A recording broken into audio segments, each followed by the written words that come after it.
देखिए सर, इस वीडियो में हम सीखने जा रहे हैं OOPs concept in Java. So hello everyone, welcome back to my YouTube channel.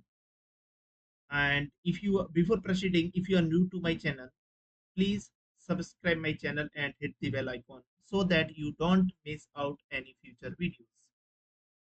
तो चलो सर, आइए शुरू से शुरू करते हैं कि उप्स कॉन्सेप्ट क्या होता है और कौन कौन से उप्स के पिलर्स हैं और ऊप्स इतना जरूरी क्यों है, वो सब की इस वीडियो में हम बात करेंगे। तो आइए मैं आपको ले चलता हूँ intelligent.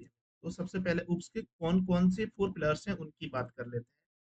One first is encapsulation, capsulation and abstraction, abstraction and polymorphism, polymorphism and inheritance, inheritance. So this is the four pillars of OOPS concept. तो सर, OOPS concept क्या होते हैं और क्यों जरूरी है सीखना OOPS concept को? तो सर, जैसा कि आप जानते हैं कि Java is object oriented programming language. Sir, object oriented का मतलब क्या है? ऑब्जेक्ट ओरिएंटेड का मतलब है कि आप जो भी काम कर रहे हो जावा के अंदर, वो ऑब्जेक्ट के साथ ही आप खेल रहे हो। जैसा कि आप जानते हैं कि जावा ऑब्जेक्ट 100% ऑब्जेक्ट ओरिएंटेड नहीं है, लेकिन 90% आप प्रोग्रामिंग ऑब्जेक्ट के अराउंड ही कर रहे होते हैं। जिस जावा 8 आने से पहले जावा ऑब्जेक्ट ओरिएंटेड प्रोग्रामिंग लैंग्वेज था, लेकिन जावा 8 में फंक्शनल स्टाइल ऑफ प्रोग्रामिंग भी ऐड कर दिया है। फिर भी आप ऑब्जेक्ट के अराउंड ही खेल रहे होंगे। तो सबसे पहले बात कर लेते हैं कि ऑब्जेक्ट और उप्स का क्या लेना देना है। Sir, object and class, this is the main important thing of the programming in Java. लेकिन ये जो फोर कॉन्सेप्ट हैं उप्स के, ये उसको यूटिलाइज करते हैं इफेक्टिव तरीके से कैसे प्रोग्रामिंग की जाए।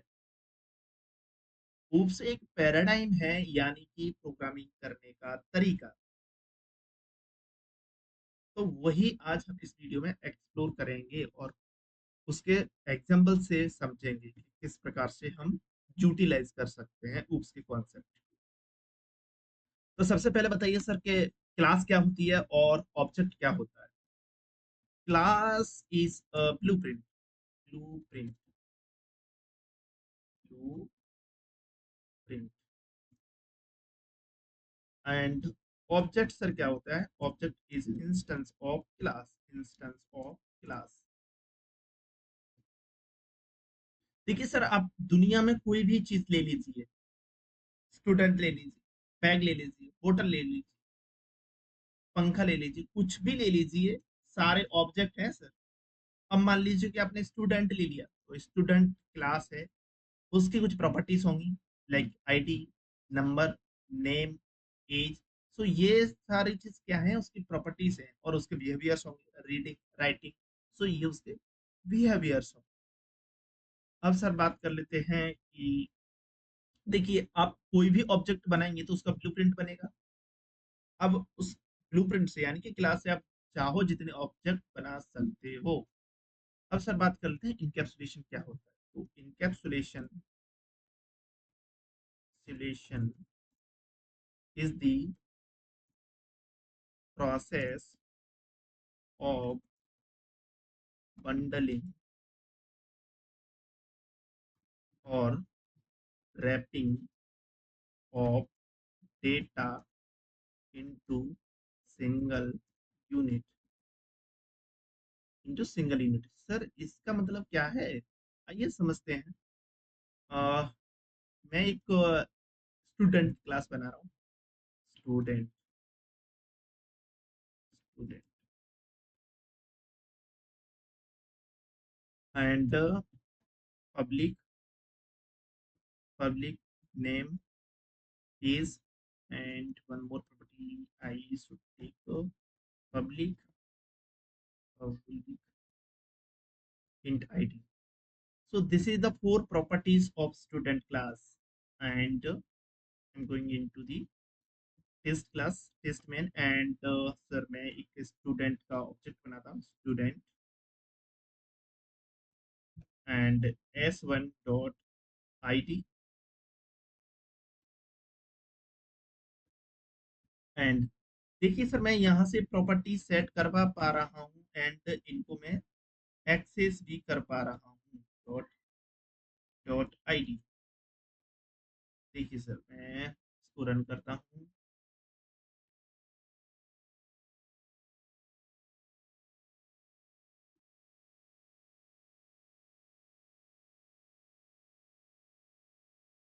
देखिए सर ये प्रिंट हो गया। तो यहाँ पर इनकैप्सुलेशन अचीव नहीं हो रहा है। इनकैप्सुलेशन का मतलब है सिक्योरिटी प्रदान करना कि आउटसाइड से एक्सेस नहीं हो पाए, यानी कि restricted access restricted access restricted access.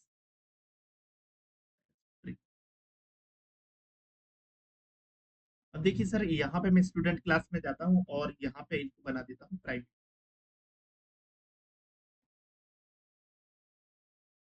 Control Z control C control D C control B control B.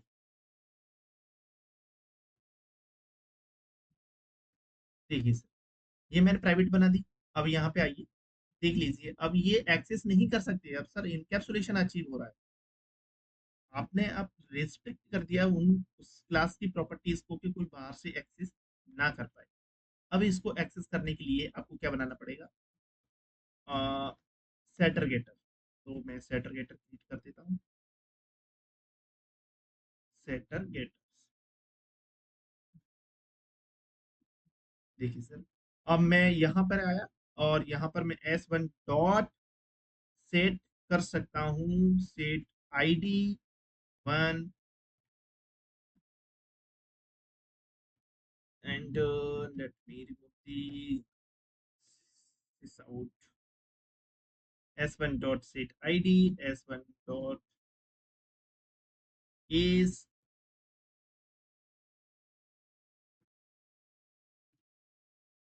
s1 dot name। so you can see मैंने ये इसकी प्रॉपर्टीज सेट कर दी है। यहाँ पे कुछ एरर दे रहा है पैरामीटर लिखे थे कि एरर दे रहा है integer set set set set get get call करा दीजिए सर इसकी वजह से एरर दे रहा है। सेट यूज करना है सेट इज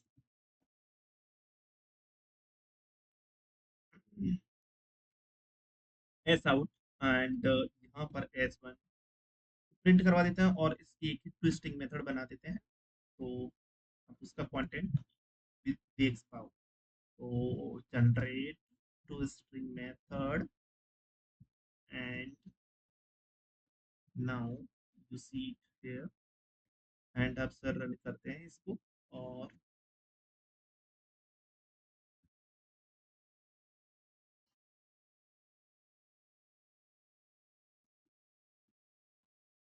अब आप देख सकते हैं कि यहाँ से ये प्रॉपर्टीज एक्सेस हो गई हैं। अब आप इस प्रकार से चेंज नहीं कर सकते। देखिए sir s1 dot id no you can not set now. तो इसको यही है इनकैप्सुलेशन कि आप आउटसाइड एक्सेस से या रिस्ट्रिक्ट कर रहे हो कि कोई आपकी प्रॉपर्टी को एक्सेस ना करे और मॉडिफाई ना कर दे। अब एक्स अब देख लेते हैं कि सर इनकैप्सुलेशन यूज कब करना है क्यों करना है। तो इनकैप्सुलेशन का मतलब होता है डेटा हेडिंग। डेटा हेडिंग का पर्पस है तब आपको यूज करना है एंड अगर आपको डेटा इंटीग्रिटी अचीव करनी है या फिर कोड रियूजेबिलिटी या फिर control access validation and and data heading ये सारी चीजें हैं तभी आपको इनकैप्सुलेशन यूज करना है। अब सर अब बात करते हैं abstraction. So what is the abstraction? So abstraction की कहानी इस प्रकार से है। So let's talk about abstraction. Abstraction so abstraction होता क्या है सर? एब्स्ट्रैक्शन यानी कि only showing the necessary details and hiding the complexity from the user. Like हम बात कर सकते हैं रियल लाइफ में, जैसे कि टीवी है और रिमोट से उसको एक्सेस कर रहे हैं, लेकिन आपको सिर्फ फंक्शंस दिख रहे हैं कि ये बटन प्रेस करोगे तो ये प्रोग्राम होगा, ये बटन करोगे तो वो प्रोग्राम होगा। आप क्या कर रहे हो, सिर्फ एब्स्ट्रैक्ट यूज कर रहे हो, आपको नहीं पता कि कैसे चीजें इंटरनली काम कर रही हैं। उसी को बोलते हैं abstraction. Abstraction can be achieved using the interface और इंटरफेस और एब्स्ट्रैक्ट क्लास। तो ये चीज है, इनसे हम अचीव कर सकते हैं एब्स्ट्रैक्शन। तो सबसे पहले चलो आइए देख लेते हैं एक एग्जांपल एब्स्ट्रैक्शन का। तो मैं एक क्लास बना रहा हूँ, कंप्यूटर कंप्यूटर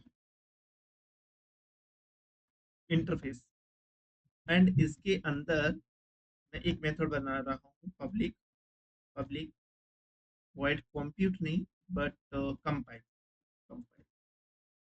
मैंने कंपाइल मेथड बना दी इसके अंदर। ये सर कह रहा है कि ये रेडंडेंट है, आप नहीं बनाइए सर। चलो, इंटेलिजेंट आइडिया, बहुत चतुर है। अब इसका इम्प्लीमेंटेशन क्लास बना देते हैं।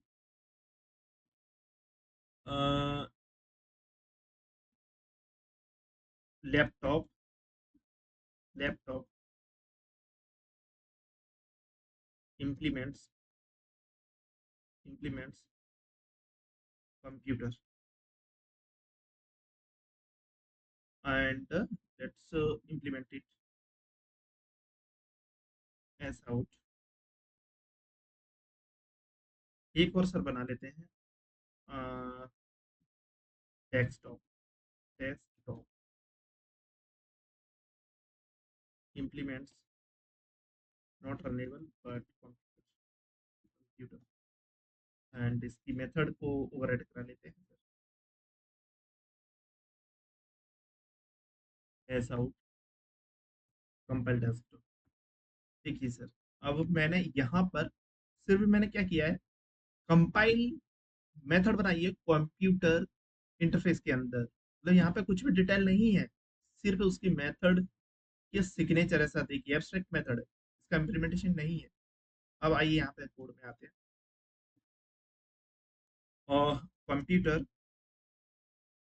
Computer equal to new computer, new laptop. एक और सर क्लास बना लेते हैं बेटर विजिबिलिटी के लिए, बेटर अंडरस्टैंडिंग के लिए। डेवलपर डेवलपर डेवलपर क्या करेगा,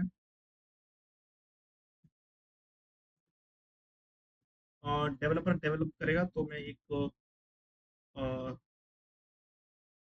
मेथड बना लेता हूँ, कोड करेगा, डेवलपर कोड करेगा, और कोड करने के लिए उसको क्या चाहिए, उसको चाहिए कंप्यूटर। ठीक है, तो यहाँ पर कंप्यूटर डॉट कंपाइल। ठीक है, अब मैं यहाँ पे आता हूँ मेरे क्लास के अंदर। अब यहाँ पे developer equal to developer, and developer developer dot code code code method को कॉल करवाना है डेवलपर क्लास की कोड पब्लिक पब्लिक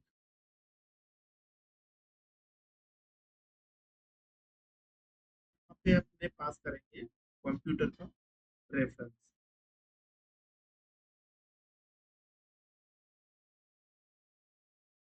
देखिए सर,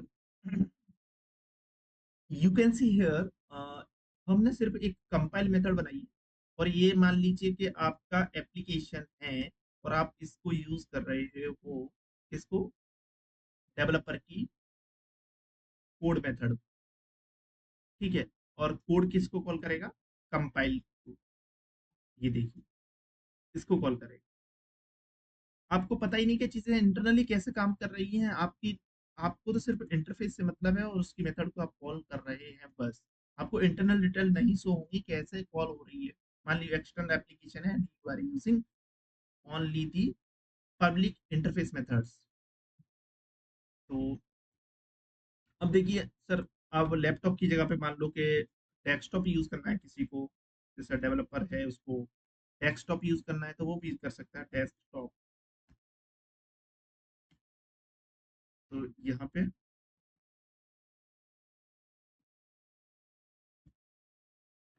अब देखिए,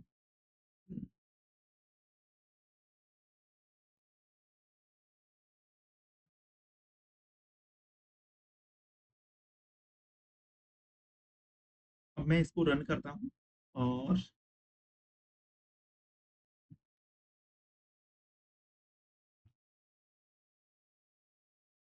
now you can see a compile laptop for this one and compile desktop for this one।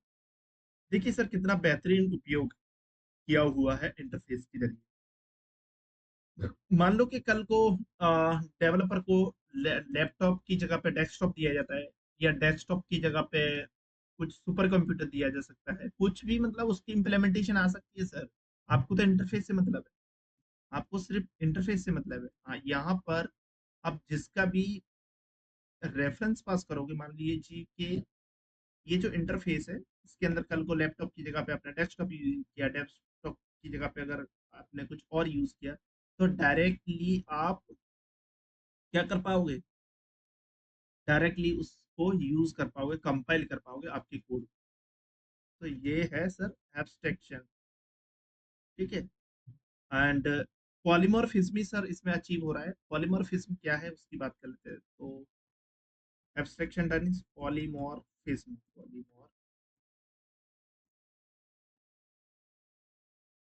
so the polymorphism can be achieved using the method overriding and method overloading. So can be achieved, can be dynamic, dynamic, dynamic polymorphism, polymorph, polymorphism, or dynamic or static polymorphism, static polymorphism, or dynamic polymorphism is a method overriding which occurs resolved at runtime, or static polymorphism means which is resolved at compile time। polymorphism, static polymorphism की अगर बात करें तो method overloading, एक ही method को sir same name से बार बार आपको अलग अलग तरीके से यूज कर रहे हैं। मान लीजिए कि calculating area of square and method name same है लेकिन उसका आर्ग्यूमेंट माइट बी डिफरेंट। अब मैं, आपने सर्कल के लिए यूज किया एरिया, रेक्टेंगल के लिए किया, फिर आपने स्क्वायर के लिए किया, तो आप डिफरेंट पर्पस के लिए सेम मेथड को कॉल कर रहे हैं लेकिन डिफरेंट आर्ग्यूमेंट।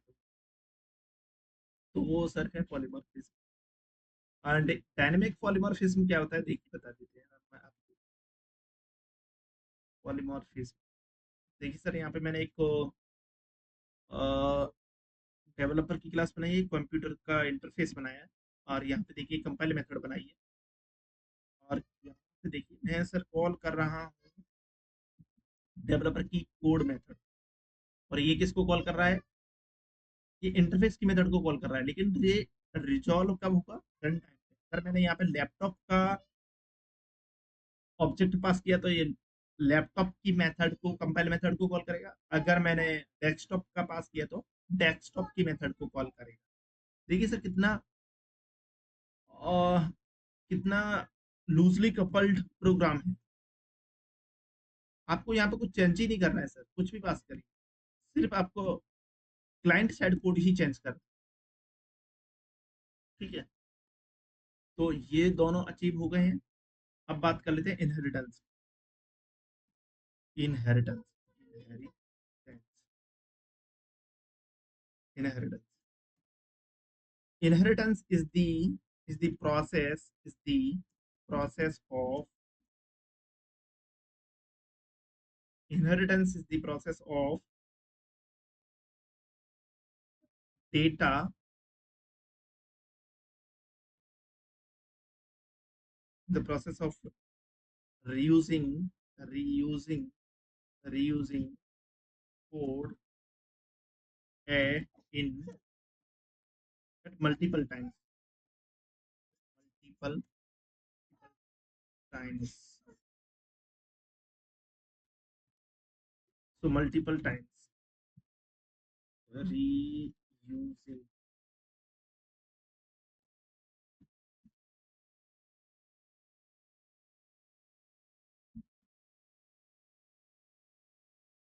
multiple times.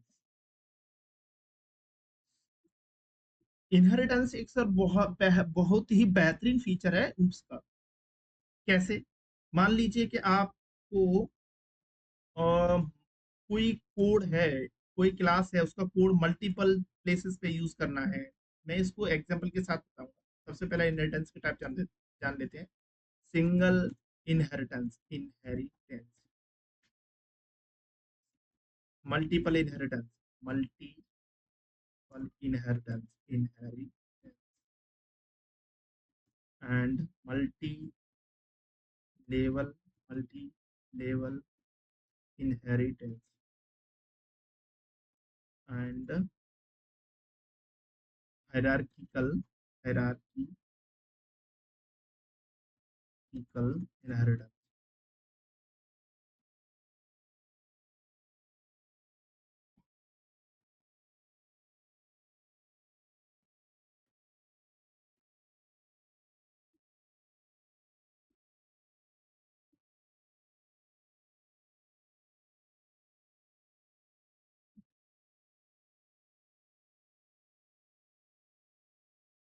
तो देखिए, जावा में मल्टीपल इनहेरिटेंस अलाउड नहीं है, लेकिन हम इंटरफेस के थ्रू इसको अचीव कर सकते हैं। सर इतना डिटेल में मैं इस वीडियो में नहीं जाऊंगा इनहेरिटेंस में, लेकिन मैं ओवरव्यू आपको दे देता हूँ।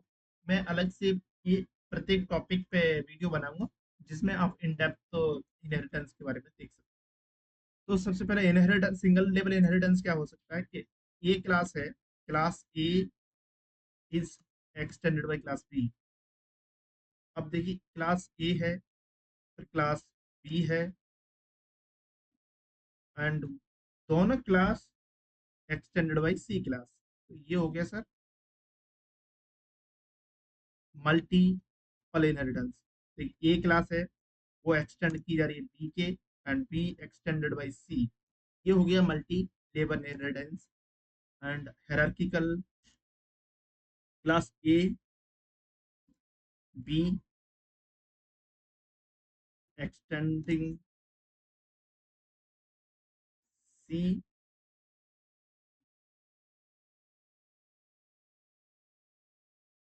ए class, A class extended by B and C, and B C extended by D class. Hierarchical inheritance. So inheritance का एक एग्जांपल देख लेते हैं सर। एनिमल क्लास, एनिमल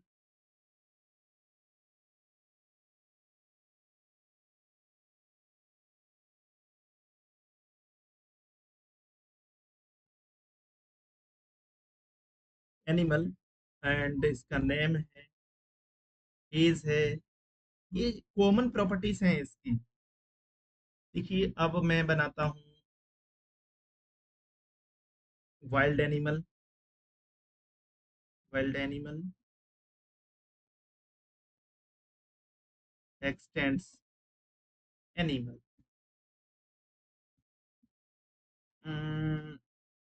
यहाँ पे उसकी प्रॉपर्टीज ले लेते हैं। वाइल्ड एनिमल है तो एनिमल टाइप ले सकते हैं। एंड अब इसको सर यूज कैसे करते हैं देखिए।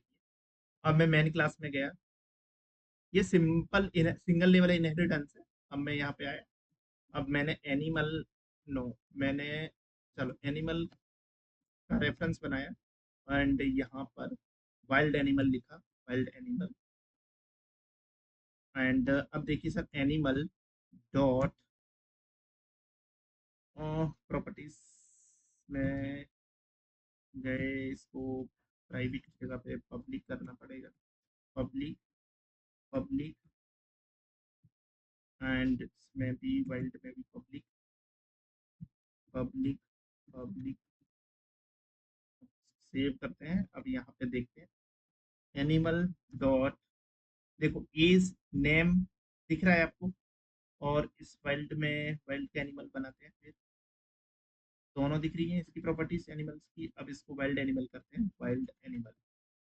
अब सर देखिएगा, वाइल्ड एनिमल के लिए वाइल्ड एनिमल